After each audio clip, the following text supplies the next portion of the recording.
అధిక ధరలతో గ్యాస్ కొనుగోలు చేయలేక సామాన్య ప్రజలు తీవ్ర ఇబ్బందులు పడుతున్నారని, పెంచిన రేట్లు వెంటనే తగ్గించాలని సిపిఐ నాయకులు షాన్వాజ్ డిమాండ్ చేశారు. నెల్లూరు జిల్లా నెల్లూరు రూరల్ మండలం నారాయణపేటలో గ్యాస్ సిలిండర్లతో సిపిఐ నాయకులు నిరసన తెలిపారు.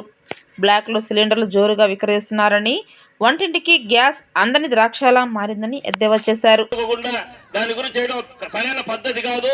ఎన్డీఏ ప్రభుత్వానికి అసలు నరేంద్ర మోడీ ఏపీ రాష్ట్రానికి ఇండియాకి ప్రధానమంత్రి పక్క రాష్ట్ర ప్రధానమంత్రి అనేది ఒకసారి విమర్శనం చేసుకోవాలి. ఎందుకంటే ఇక్కడ గ్యాస్ కొరత, అదే విధంగా పెట్రోల్ కొరత ఉంటే వీడు పక్క రాష్ట్రాలకి గ్యాసులు అవి పంపించే పరిస్థితుల్లో నరేంద్ర మోడీ ఉన్నారు. పక్క రాష్ట్రాలకి అయితే ఆల్రెడీ తెలంగాణలో ఎన్నో హోటళ్లు మూసేసుకున్నారు. ఇప్పుడు ఈ రోజు నెల్లూరు జిల్లాకి కూడా ఏపీకి కూడా అది ఏర్పించింది. నిన్న కాక మొన్న కొడలూరులో నిన్న కూడా హోటల్ పైన దాడి చేసి ఉన్న గ్యాస్ సిలిండర్లు తీసుకెళ్లిపోయారు. కమర్షియల్ గ్యాసులు, ఇంట్లో గ్యాసులు వాడుతున్నారని చెప్పి. ఇప్పుడు ఒక ఫ్యామిలీలో టిఫిన్ అంగడి పెట్టుకున్న అతను షాప్ లో లేకపోతే ఇంటి గ్యాస్ తీసుకెళ్లి వాడతాడు. అంగడికి వాడకూడదు, ఇంటికే వాడాలంటే పెళ్ళాం పెట్టి పస్తులు ఉంటారు కదా, అక్కడ పని చేసుకుంటే కదా ఇక్కడ తినేది.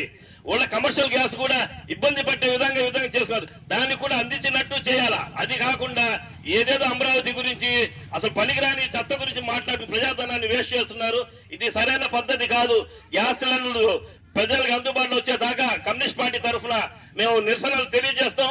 నరేంద్ర మోడీ గారిని కూడా అదే విధంగా చంద్రబాబు నాయుడు రాష్ట్రానికి వస్తున్నారంట, రాష్ట్రానికి వచ్చినా కూడా అన్ని అడ్డుకుంటామని చెప్పి తెలియజేసుకుంటున్నాం.